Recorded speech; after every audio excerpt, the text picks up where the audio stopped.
안녕하세요. 안녕하세요. Hi. Very nice to meet us this afternoon. 이 오후에 여러분 만날 수 있어서 너무 좋습니다. Yes, and we'll continue from where Gathuku left yesterday afternoon. 카투쿠가 우리를 어제 멈추게 했던 그 부분부터 우리가 오늘 시작해 볼게요. So he asked a question about what was wrong with the boy. 카투쿠가 이 아이의 이 소년의 문제가 무엇일까요? 라고 질문하고 마무리했었죠. So unfortunately I don't have that slide, but I hope you can remember. 네, 오늘 슬라이드는 준비를 못했는데 여러분 기억하실 수 있으면 좋겠어요. I hope that at some point maybe we can have it. 네, 어떤 순간에 그 PPT가 올라올 수도 있어요. 오늘 PPT 가운데. But the boy was standing on a smartphone. 그 아이가 스마트폰 위에 서 있었습니다. Wearing a floater. Flutter. The one you wear so you don't sink if you don't know how to swim. 그래서 구명조끼를 입고 있었어요. And behind him was a book 그리고 그 소년 뒤에는 책이 있었죠. that was full of an ocean flying. 그리고 그 책은 바다로 그 뒤에 가득했습니다. So really the problem of the boy is imagining that there is fullness of life on his smartphone. 그 소년의 문제는 그 소년의 삶 전체가 미디어에 적셔 있었다는 것입니다. or water, 또는 물이라고도 할 수 있겠죠. 미디어의 물에. while he has left the full ocean in a book. He left. 그런데 그 소년의 문제는 미디어에 빠져 있을 뿐만 아니라 그 책의 홍수에서 그가 벗어나 있어서 멀리 했다는 겁니다. Maybe to let us know that truly the idea of deep thinking is found in a book. 그리고 그 책뿐만 아니라 그 책을 통해 할 수 있는 깊은 사고까지도 그가 멀리 했다는 것을 알 수 있습니다. So this afternoon we'll continue to talk about the leadership challenge. 오늘 오후 우리가 리더십 챌린지에 대해서 계속 이야기할 것입니다. So it was born out of the concern for lack of a reading culture in today's young people. 오늘날의 어린 청소년들 가운데 독서의 습관이 없다는 염려에서 시작된 프로그램입니다. Which is really caused by access to new media. 그리고 뉴 미디어에 대한 접근성도 더 높이기 위해 고안된 프로그램입니다. Video games, smartphones, movies, and exposure to secular humanistic ideas. 비디오 게임, 스마트폰, 저렴한 불법 영화 등등에 대해서 너무 접근할 수 있어서 또 문제가 되었습니다. So I don't know whether your young people read horror books, you know horror? 그리고 많은 친구들이 무서운 영화, 호러 무비를 많이 보죠. But our young people read a lot of very demonic horror, violent novels as well. And of course watch such movies. 그리고 어린 친구들이 그런 호러 무비뿐만 아니라 사단적이고 어둡고 폭력적인 영화도 많이 보죠. So the leadership challenge really just encourages students to read beyond exams.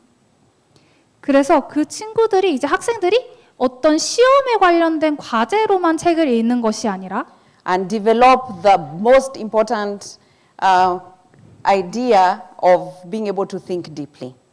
그리고 무엇보다도 더 깊이 고민하고 생각하고 사고할 수 있도록 하는 습관을 길러주기 위한 프로그램입니다. As well as introduce them to good books.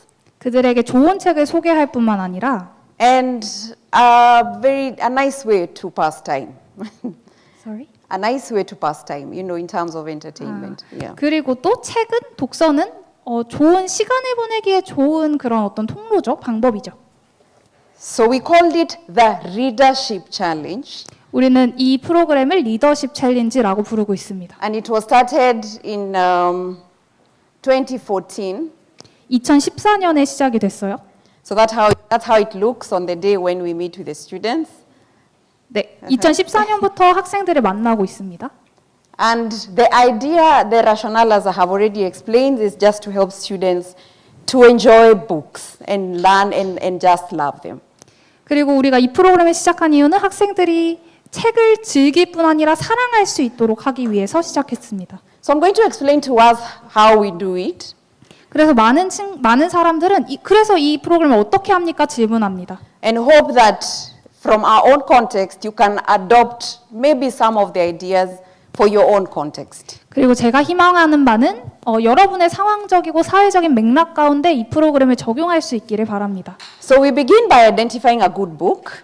첫 번째로는 좋은 책을 선정하는 것에서 시작합니다. So this happens in June of, say, this year.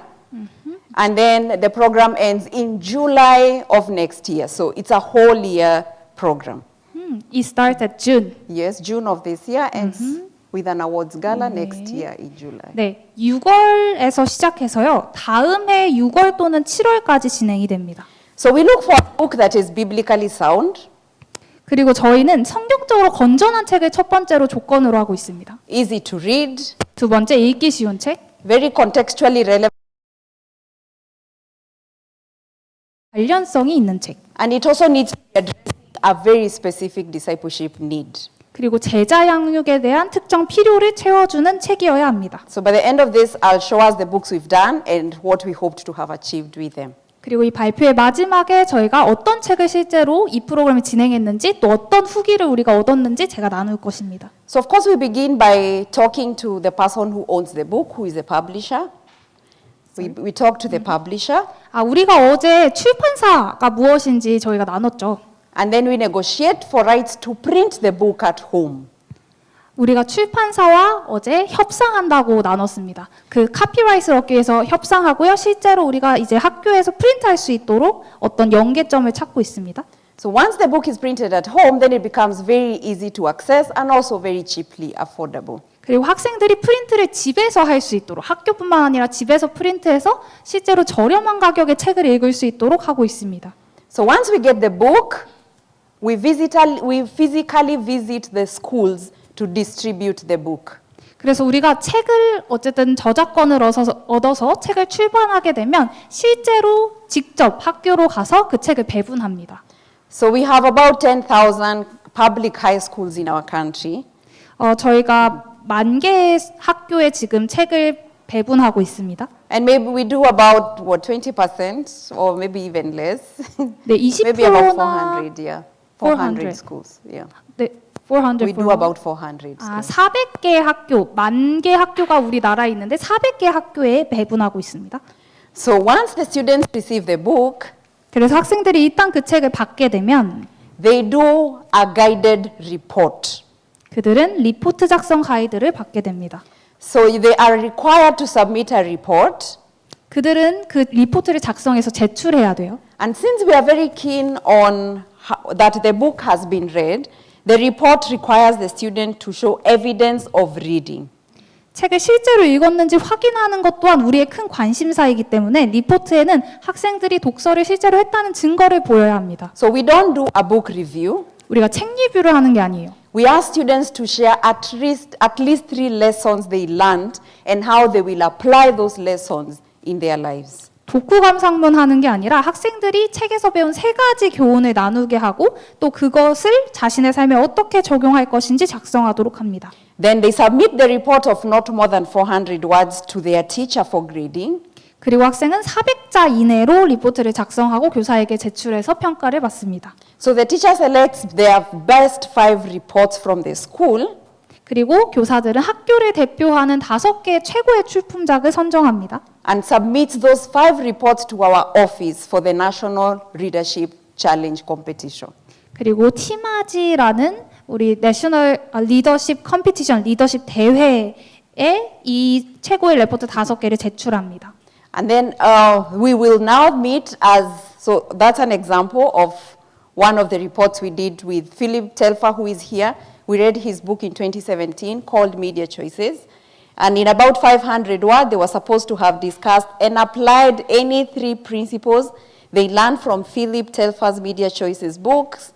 The book is called Convictions or Compromise, and then address a specific problem that they were facing as a youth group.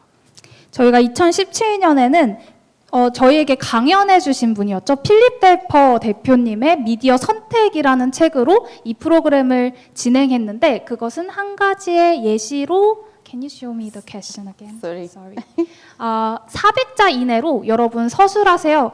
여러분이 어떻게 적용했는지 그 필립 델퍼 대표님의 책에서 읽은 3가지 원칙을 삶에서 어떻게 적용할 수 있을지 서술하세요라고 되어 있습니다. So the discipleship issue here was media.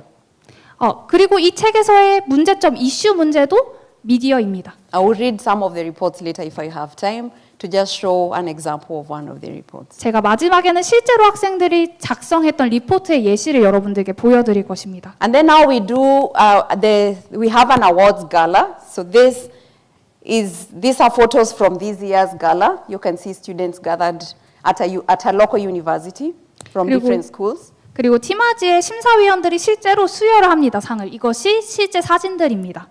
So when the reports have been submitted, we have a judging panel that consists of teachers and some of our staff members. 네, 심사위원들은 티마지 직원과 현직 교사들로 구성되어 있습니다. And we gather up to 3,000 students for this gala. 그리고 우리는 3,000명까지도 이 갈라를 위해서, 이 어워드를 위해서 모였던 경험이 있습니다. So maybe I'll just share some of the awards we give because it's important to share why do we give the kind of awards that we give. 우리가 어떤 상을 어떤 기준으로 평가해서 수여하는지 알려드리기 위해서 어떤 상의 종류들이 있는지 소개하겠습니다. So that's a picture from this year's gala. 네, This was the winning student. 이번 수상 이벤트에서 실제로 수여받는 사진입니다. So the winner check to take back to school as for school fees. School fees. Yes. 학교에 저희가 장학금 형식으로 이렇게 수여의 상금도 있습니다. And that lady there is the author of the book we read this year. Book read this year. We read this year. Yeah. 이 분은 Book read this year. 올해의 책에 대한 권한이 실제로 명성이 있는 어떤 그런 연계점이 있는 분입니다. Okay. So the communication and language award is given to students who communicated eloquently. 이 상은 첫 번째 상은 소통과 언어상인데요. 이 상은 설득력 있게 작성된 리포트를 적은 학생에게 주어집니다. Because one of the things that the media has done is to suppress how students actually speak to one another. Sorry.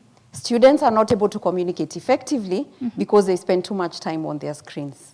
왜냐하면 학생들이 미디어에 너무나 많은 시간을 빼앗겨서 사실 그들의 소통 방식에 있어서 문제를 겪는 학생들이 많기 때문입니다. So this award is meant to encourage students to learn to communicate properly. 그래서 사실 소통과 언어상을 통해서 학생들을 격려하는 것은 더 많은 소통을 더 잘 할 수 있도록 노력하라는 것입니다. And then we give an award which we call the presentation award. 그리고 두 번째 상은 발표상입니다. So this award recognizes entries that communicated, that went an extra mile to either use technology because we want to encourage them to still be able to use the available technology. 이 상은 참가자들이 최신 기술과 포맷을 잘 활용해서 작성한 보고서를 쓴 학생한테 주어지는데요. 이것은 우리가 미디어를 안 하는 게 아니고 미디어를 실제로 더 잘 참여하도록 격려하고 있다는 것을 시사합니다. And even just creativity to present your report. 그리고 사실 창의성을 우리가 이 상을 수여할 때 보기도 합니다. So the award recognizes that students went out of their way to make their report beautiful and just good to look at. 그리고 Yeah. 또 심미적으로도 보기 아름답고 읽기 아름다운 글을 쓴 학생에게 주어집니다. So appreciating creativity at that time. 그리고 그때 우리는 창의성에 대해서 주로 많이 평가를 한다고 말할 수 있죠. So this is our most important award. So this is the award of the student who carries the biggest prize home. 오, Yes. 이 상이 가장 중요한 상인데요. 저희가 가장 많은 상금을 주는 상입니다. Because we call this the application award. 적용상인데요. So because this is basically essentially a discipleship program. 이 프로그램은 사실 제자 삼는 프로그램입니다. So this award recognizes readers who best captured the So this reward recognizes the student who truly understood the book and was best able to apply the contents that they read. 그래서 이 책은 책을 온전히 이해하고 실제로 삶에 어떻게 적용할지를 가장 명확하고 분명하게 이해한 그리고 발견한 학생에게 주어지는 상입니다. So this particular student who won the award this year 그래서 이 친구가 올해 상을 받은 친구인데요. had lost his father when he was a little younger. 그가 조금 더 어릴 때 아버지를 잃었습니다. And his life, I think, had come to an end in terms he wanted to commit suicide. He was just completely depressed. 그가 아버지를 잃었을 때 완전히 삶을 포기하고 싶었습니다. 자살하고 싶었고 많이 우울했습니다. So one of the stories that the author had shared was how she had lost her father when she was younger and how she mourned that loss. 그리고 그가 작성했던 리포트에는 어떻게 아빠를 잃었고 또 그 잃은 아픔이 그의 인생에 어떻게 영향을 미쳤는지가 적혀 있었습니다. So this student was able to learn from that your life doesn't have to end. You can mourn and mourn well.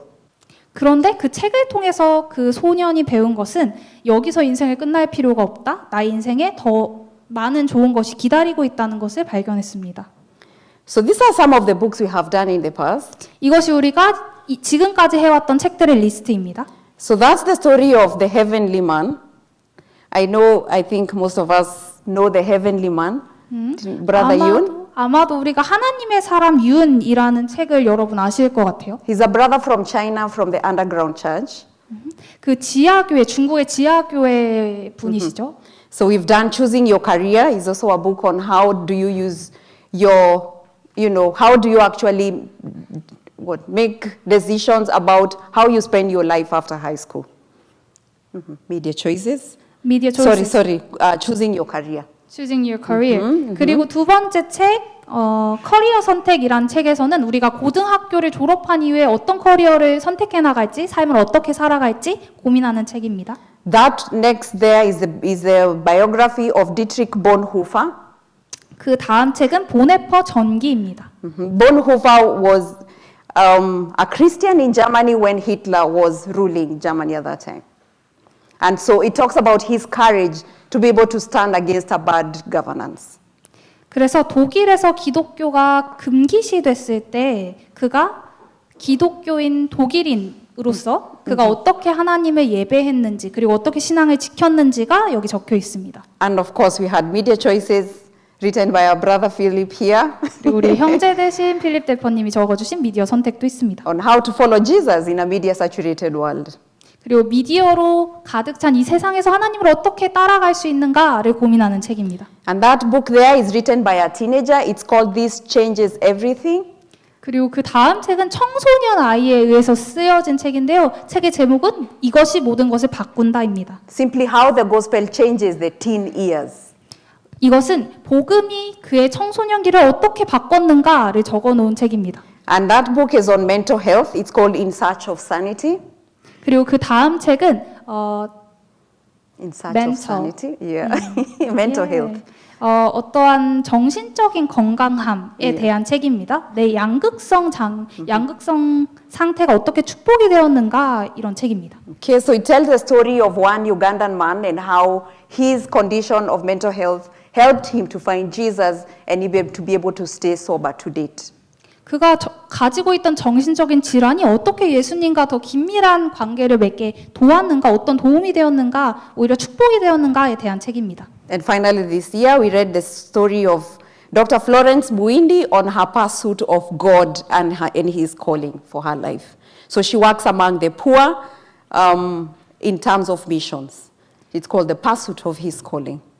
올해는 플로렌스 무인디 박사님의 그의 부름을 추구하며라는 책을 읽고 있는데요. 이 책은 실제로 선교사와 같이 가난한 자들과 함께 살면서 하나님의 사명을 감당하고 있는 분의 책입니다.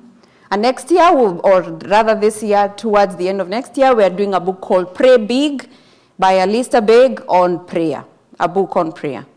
Prayer. 그리고 다음 해에는 우리가 기도에 관한 책을 하려고 준비하고 있습니다. Yeah, so this is one of the testimonials.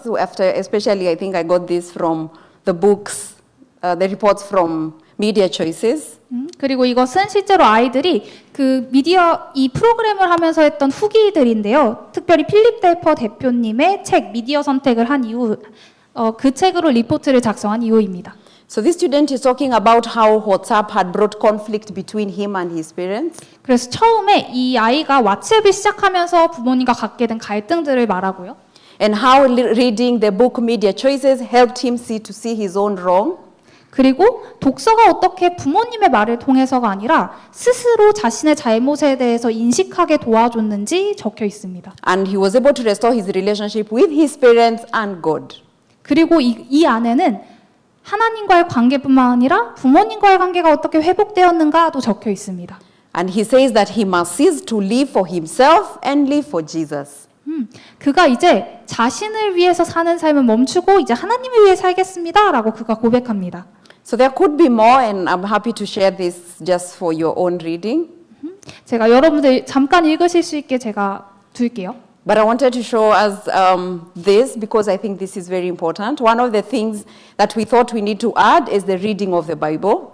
근데 그 전에 저희가 이 프로그램을 나누기 원합니다. Because most of us don't read our Bibles, Genesis to Revelation, when we are still young, which is important. 우리가 어릴 때는 사실 창세기부터 요한계시록까지 읽지 않죠. So this is a journal that we developed, it's just this year actually. Journal. Yeah, journal, they can just put it up, that's how it looks. 네, 저희가 만든 저널 일기 같은 책인데요. 네. So if you use this journal for just 15 minutes per day, you are able to read your Bible from Genesis to Revelation in just 1 year. 그래서 하루에 15분만 투자하면 1년 안에 창세기부터 요한계시록까지 읽을 수 있게 하는 책입니다. It is Charles Spurgeon who says, visit other books but live in the Bible. 다른 책들을 너가 읽어보고 시도해봐라 하지만 사는 것, 영원히 너의 가슴 속에 품는 것은 성경으로 해라라고 말합니다. Yeah, visit other books and yeah, thank you so much. I know that one I caught you off guard. But I wanted you to see this clip. Is excited to bring you the 9th Readership Challenge. We are convinced that literature is at the heart of discipleship for all believers.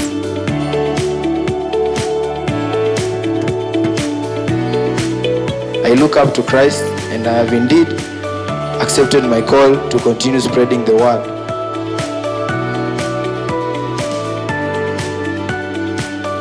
From the book, I now know that I can never lean on my own understanding but on God's.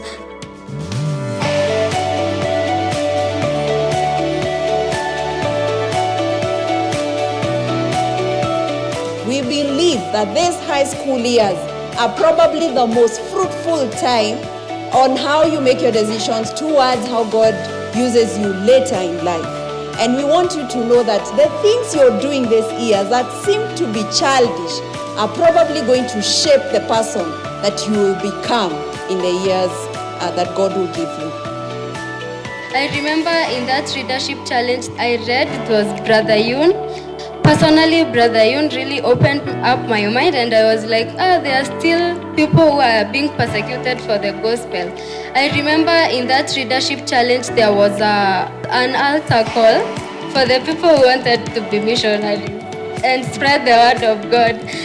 And if I wasn't the first, I was the second person to stand up and go forward for those people who wanted to be missionaries.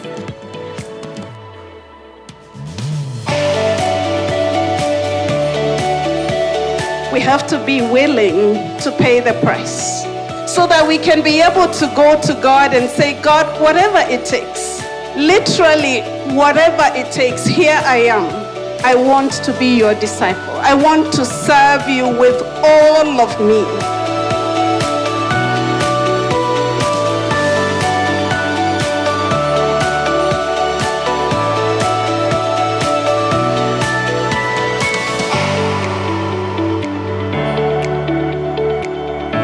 You are in such a good place.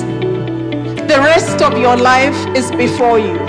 You get to make a decision to invest this life in what matters. 자, 몇 개 그 나라로부터 오신 분들이 한 교실에 모여 있는지 한번 좀 여쭤봤으면 좋겠는데요. 우리 러시아에서 오신 분, 미국 이나 어디 다른 미국 from 어디? From where? US. From where? 예. From where? Kenya. From where? Kenya. 오케이. 한국. 네, 이렇게 여러 나라에서 오신 분들이 한 교실에서 같은 강의를 듣는 것처럼 해밀학교에는 11개국의 나라로부터 온 아이들이 한 교실에서 수업을 듣고 있습니다.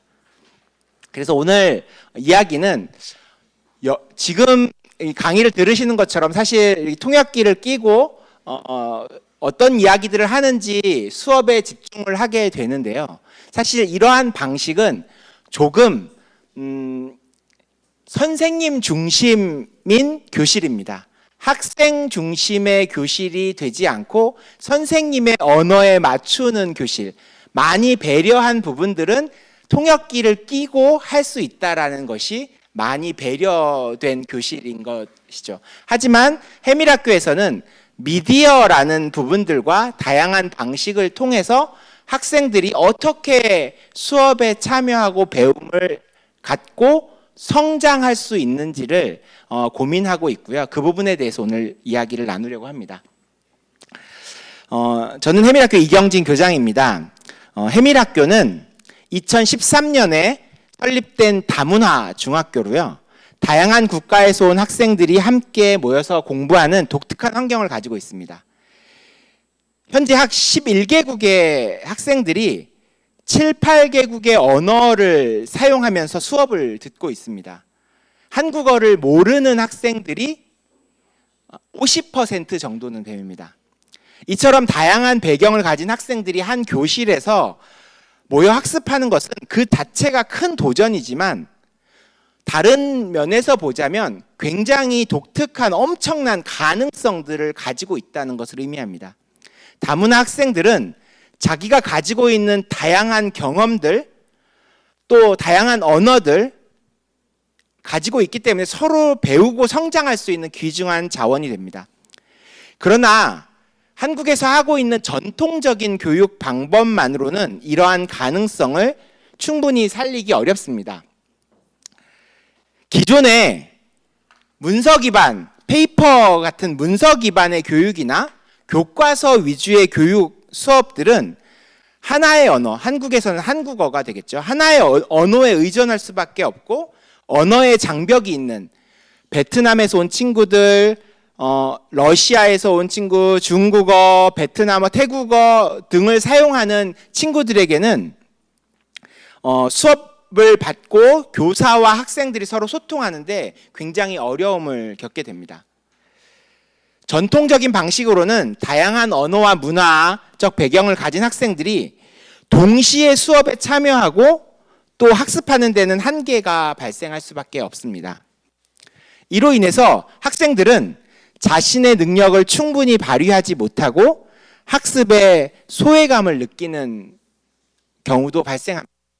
지금처럼 내가 어떤 수업을 듣는데 어떤 생각이 있어도 언어적인 한계 때문에 제가 궁금한 점이 있는데요 라고 선뜻 말하는 것들을 어려워하는 거죠. 따라서 해밀학교는 이러한 문제들을 해결하기 위해 새로운 교육 방법의 도입이 필수적이라고 느꼈습니다. 그 방법이 미디어와 디지털 도구를 활용한 교육입니다. 미디어 교육은 학생들에게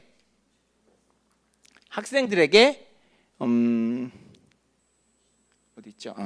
학생들에게 자신이 익숙한 언어와 방식을 활용해서 학습에 참여할 수 있는 기회를 제공합니다.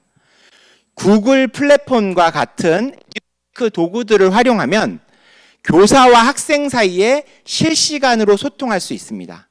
언어의 장벽을 넘어서 더 나은 학습 환경을 제공할 수 있습니다. 이를 통해서 학생들은 평등하게 언어의 문제와 상관없이 평등하게 수업에 참여할 수 있고 다문화 학생들도 한국 학생들과 비교해서 교육에 소외되지 않고 지원을 할 수가 있습니다. 강의가 끝나고 나면 잠깐 실습할 수 있는 시간도 있을 것 같은데요. 해밀학교 학생들은 모두 자신만의 크롬북을 가지고 있습니다. 그래서 수업에 소통할 때 선생님 제가 질문이 있습니다라고 태국어와 베트남어로 말하지 않아도 채팅으로 선생님에게 말할 수 있고 그 채팅으로 말해진 질문들이나 의사 표현들은 번역된 상태로 선생님에게 전달됩니다. 그렇기 때문에 학생들은 나의 언어 수준과 상관없이 선생님과 수업에서 소통할 수 있게 됩니다. 해밀학교가 미디어 교육을 도입한 이유는 이러한 환경에서 학생들의 잠재력을 최대한 이끌어내기 위해서입니다. 미디어 도구는 학생들에게 새로운 배움의 기회를 제공하고 각자의 언어적, 문화적 배경을 존중하면서도 효과적으로 교육을 받을 수 있는 길을 열어줍니다. 다문화 사회에서 교육이라고 하는 건 단순히 지식을 전달하는 것이 아닙니다. 지식은 유튜브에 너무 많이 널려 있습니다. 따라서 한 교실에서 수업을 한다는 것은 지식의 전달이 아니라 서로 다른 문화와 언어를 가지고 있는 학생들이 함께 협력하고 소통하는 것을 배우는 중요한 과정이 됩니다. 이런 것들을 하기 위해서 해밀학교가 갖춰야 될 것들이 있었습니다. 해밀학교가 이런 교육들을 하기 위해서는 먼저 하드웨어 플랫폼들을 구축해야만 했습니다. 그래서 이 포럼을 준비해주고 있는 그러니까 랜드마커의 도움을 받아서 해밀학교의 미디어 랩실 하드웨어 플랫폼을 구축했습니다. 이 미디어 랩실은 학생들이 영상을 편집하고 그래픽을 디자인하고 음향을 제작하고 또 미디어 기술을 배울 수도 있고 자신만의 실습을 통해서 자신만의 생각들을 창의적으로 표현하고 문제 해결력을 키우는 데 중점을 뒀습니다. 그리고 이러한 환경은 학생들이 어떤 교육을 할 때 직접 그 부분에 참여하고 경험할 수 있는 기회를 제공하고 특별히 언어적인 한계를 극복해서 자신감을 얻을 수 있는 기회를 주었습니다. 이후에 랜드마커에서 만든 그 미디어 랩실과 또 학생들이 만들어낸 영상 컨텐츠들을 끝나고 한번 볼 수 있었으면 좋겠습니다. 두 번째는 소프트웨어 플랫폼을 도입하는 것이었는데요. 구글 for Education을 활용하고 있습니다.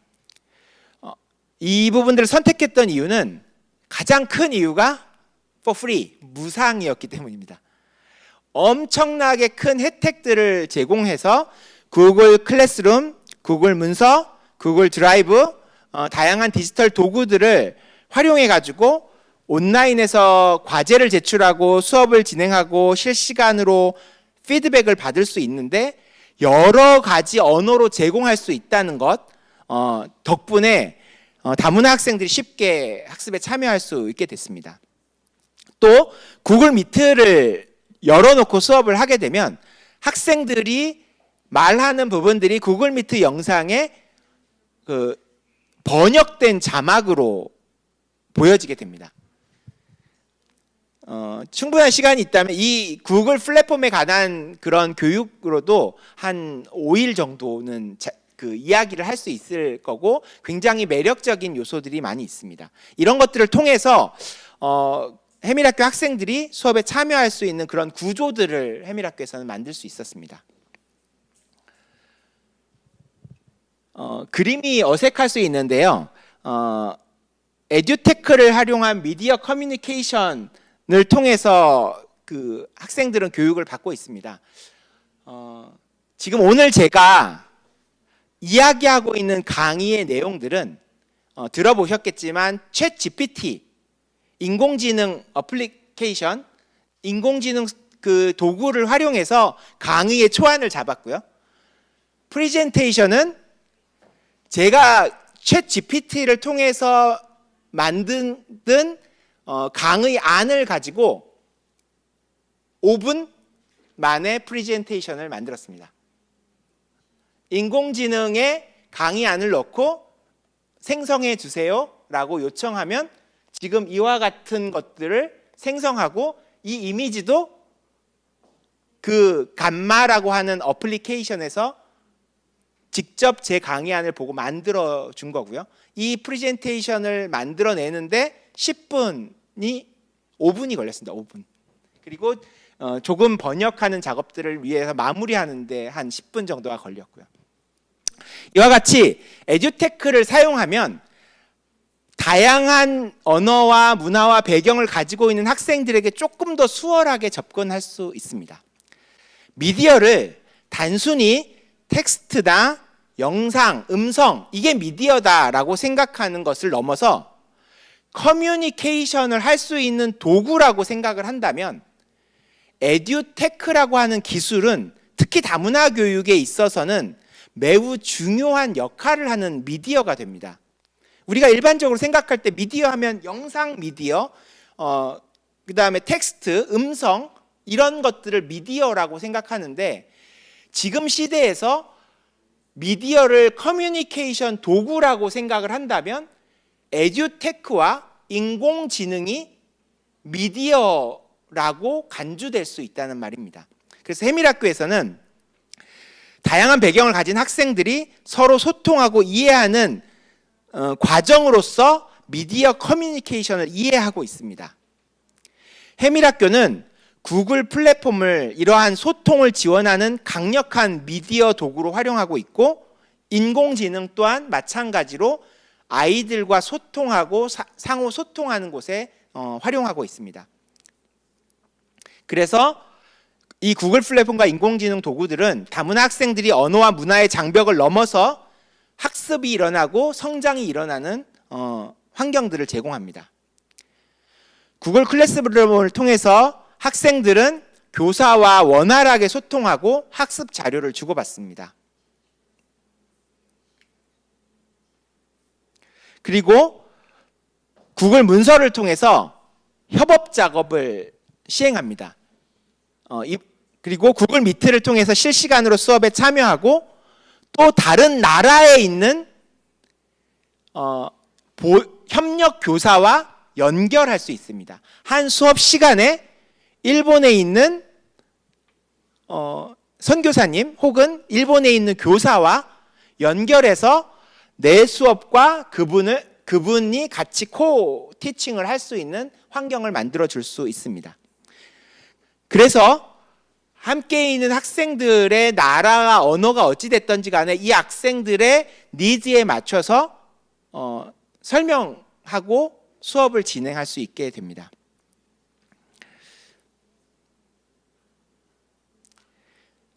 이와 같은 도구들이 사실 지금 선교 현장이나 다른 학교에 있어서 아주 많이 보급된 것은 아닙니다.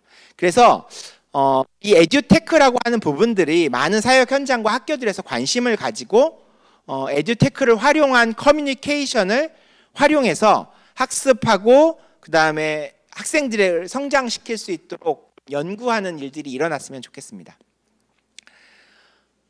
이렇게 구성된 것들을 가지고 해밀학교에서는 여러 가지 프로그램들을 진행합니다. 랜드마크 랩을 통해서 만들어진 해밀 미디어 랩에서는 아이들이 영상을 제작하기도 하고 라이브 방송 같은 창의적인 프로젝트를 수행하고 있습니다. 학생들 이것을 만들기 위해서 스토리보드를 작성하고 촬영하고 편집하고 하는 이 모든 과정들을 경험하게 됩니다. 아이디어를 구체화하고 그리고 시청자들에게 효과적으로 전달하는 방법도 배웁니다. 이 과정에서 학생들은 창의력과 문제 해결 능력을 자연스럽게 키워나가고 있습니다. 또한 구글 클래스룸 같은 디지털 도구를 활용해서 팀별로 협력 프로젝트들을 진행합니다. 모든 프로젝트를 많이 진행하는데요. 지금 이렇게 소그룹이 있는데 이 소그룹에 사용하는 언어들이 한 명은 베트남 학생, 한 명은 태국 학생, 한 명은 러시아 학생이 원 팀이 됩니다. 그래서 한 과제가 주어지고 이 과제를 공통의 언어가 없는 상태에서 프로젝트를 진행하게 됩니다. 이 에듀테크 도구들, 구글 클래스룸과 같은 에듀테크 도구들이 이 협력을 가능하게 하고 상호의 팀을 이루어서 어떤 수업의 결과물들을 만들어내는 훌륭한 도구들이 되게 합니다. 예를 들어서 네, 그렇게 됩니다. 그리고 해밀학교의 미디어 교육은 창의력 능력뿐만 아니라 다양한 다문화에 대한 수용성, 글로벌 시민의식을 강화하는 데 중요한 역할을 합니다. 만약에 이런 미디어나 에듀테크 기술이 없다면 우리는 가장 편하게 하기 위해서 이런 일들을 합니다. 해밀학교에 온 11개국의 학생들을 언어권별로 분리하게 될 겁니다. 분류하게. 자, 여기는 베트남 언어를 사용하는 사람들이 모이세요. 여기는 태국어를 사용하는 사람들이 모이세요. 한 다음에 베트남어를 사용하는 사람에게는 베트남어 선생님이 가르치게 될 거고, 태국어를 사용하는 선생님에게 태국어를 가르치면서 교육 활동을 진행해야만 할 겁니다. 하지만 이렇게 되면 베트남 학생이 태국어를 쓰는 학생을 이해하는데 어려움을 겪게 될 거고요. 한국에서 다 함께 그런 부분들을 살아가는데 어려움을 겪게 될 겁니다. 따라서 이런 기술과 미디어의 도움을 받아서 상호 다른 언어와 문화를 가진 학생들이 함께 생활하고 코워킹 할 수 있는 그런 기회들을 많이 가지면 이런 문화를 수용하고 그다음에 세계 시민으로서의 의식들을 성장시킬 수가 있습니다. 학생들은 영상을 제작할 뿐만 아니라 팟캐스트를 하기도 하고 디지털 아트를 하기도 하고 학교 수업에 참여하기도 하고 어떤 행사나 프로젝트를 기획하면서 서로 소통하고 협력하는 법을 배우고 그걸 통해서 성장하게 됩니다. 이게 해밀학교에서 일반적인 교육을 하는 부분들입니다. 하지만 제가 크리스찬으로서 그 해밀학교에 모이는 학생들이 어떻게 하면 그 복음을 들을 수 있을까에 대한 고민들도 진지하게 되고 있습니다. 그런데 미국이나 US나 케냐는 어떤지 모르겠는데 한국에서는 공적인 학교에서 복음을 전하는 것은 불법입니다. 제 선생님이 얘들아 내가 크리스찬이야.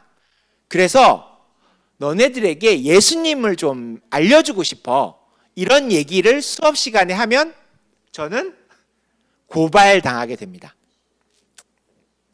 그래서 모든 학교들에서 공개적으로 복음을 전하지도 못하고 예를 들면 예전에 한국에서는 아픈 학생이 있으면 나는 크리스찬 선생님이라면 그 아픈 학생을 위해서 기도해 줄 수 있었습니다. 내가 기도해 줄게 하면서 와서 예수님 낫게 해주세요. 기도할 수 있었지만 지금은 이렇게 기도하면 고발당합니다. 그래서 학교에서 복음을 전하는 부분들이 너무 어려워졌습니다. 근데 이 부분들을 언어적 한계와 더불어 이런 환경들이 조성되면 도무지 학교 학생들에게 복음을 전할 수 있는 방법이 없어집니다. 이때 돌파구가 되는 부분들이 미디어 교육입니다. 미디어라고 하는 부분과 에듀테크라고 하는 부분들을 활용해서 복음을 전하는 부분들에 접목할 수 있었습니다. 유튜브에는 다양한 언어와 다양한 내용의 컨텐츠들이 많이 있고 그리고 성경을 읽는다든지 그 다음에 그 복음적인 그 미디어들을 접할 수 있는 그런 환경들은 얼마든지 조성되어 있습니다. 그래서 해밀학교에서는 선생님이 학생들을 가르치는 방식이 아니라 학생들끼리 동아리를 이루는 방식으로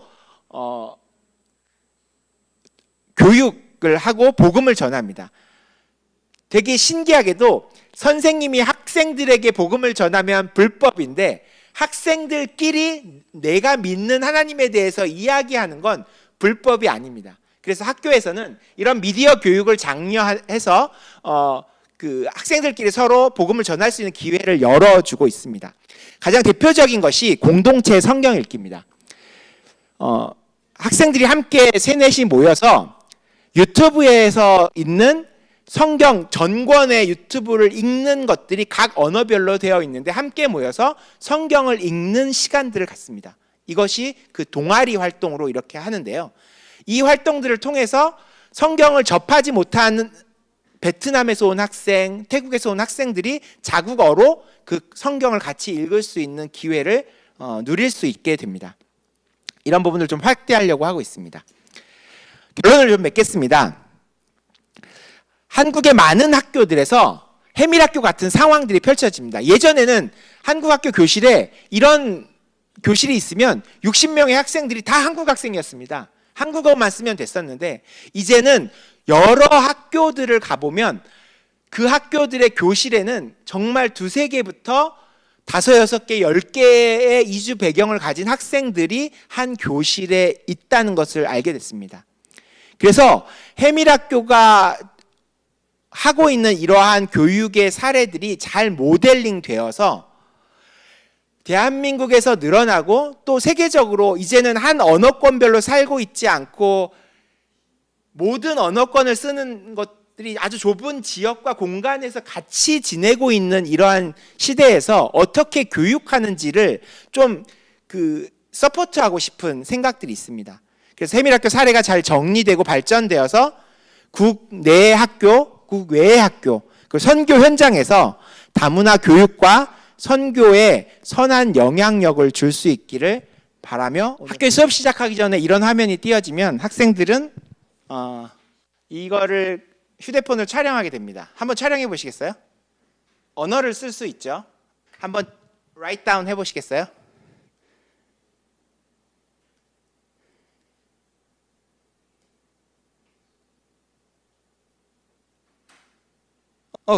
유튜브 땡큐 감사합니다.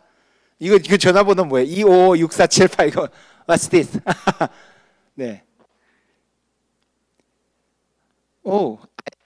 안녕하세요. Thank you. From Kenya? 안녕하세요.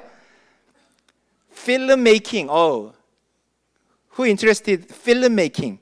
누가 필름 메이킹 관심 있냐? 마리아. 마리아 반가워요. 디지털 미디어, 프린트, 쇼츠, something. 학생들은 링크를 통해서 저 지금 이렇게 생각하고 있어요를 말할 수 있고 선생님은 그것을 볼 수 있고 모두가 이런 부분들에 참여할 수 있습니다. 제가 했던 그 모델 하나를 좀 해주고 싶은데요. 이게 이제 챗 GPT 모델입니다. 예를 들면 챗 GPT 모델에서 챗 GPT 모델 같은 경우는 굉장히 급속도로 발달을 하고 있습니다. 그래서 이 기술을 이해하고 따라가는데 그러니까 속도를 못 맞출 만큼 굉장히 급속도로 하고 있는데요. 제가 한번 테스트를 해볼게요. 안녕? 네, 물론. 안녕하세요. 어떻게 도와드릴까요? 나는 지금 로잔 미디어 포럼에 미디어 인게이지먼트 포럼에 강의를 하고 있는데 한 20여 분의 사람들이 와 있어. 케냐에서 온 분이 있는데 그분에게 인사말을 한 300자 정도로 말해줄래? 케냐에서 오신 분께 이렇게 인사하시면 좋을 것 같아요. 오늘 이 자리에 함께해 주셔서 아니, 그분은 영어로 말해야 돼. Understood. Here's a greeting in English. We are truly honored to have you here with us today. Your presence brings a wealth of knowledge and a unique perspective from Kenya's vibrant media landscape. Thank you for joining us. 그런데 여기에 러시아에서 오신 분도 있는데 러시아어로 인사말 한마디 더 해줄래? I'm speaking in Korean. 물론이죠. Мы рады приветствовать вас здесь сегодня. Ваш опыт и знания российского медиапространства обогащают нашу дискуссию. Спасибо, что присоединились к нам. 미디어는 낮아지는 도구입니다. 선생님이 학생들에게 follow me 하는 게 아니라 학생들의 수준으로 낮아지는 것이 미디어를 활용해서 얻어야 하는 것입니다. 예수님께서 사람들의 눈으로 낮아지고 사람들의 수준으로 낮아지신 성육신을 하신 것처럼 우리도 학생들에게 혹은 한국에 오거나 각 지역에 가는 낯선 이주민들에게 낮아져서 그들의 눈높이에 맞추고 그들의 수준으로 말해지고 이해될 수 있게끔 노력하는 것이 바로 미디어를 우리가 활용한다는 것입니다. 그래서 이런 부분들에 많은 관심들을 가지고 교육과 선교에 활용되었으면 좋겠습니다. 이상입니다.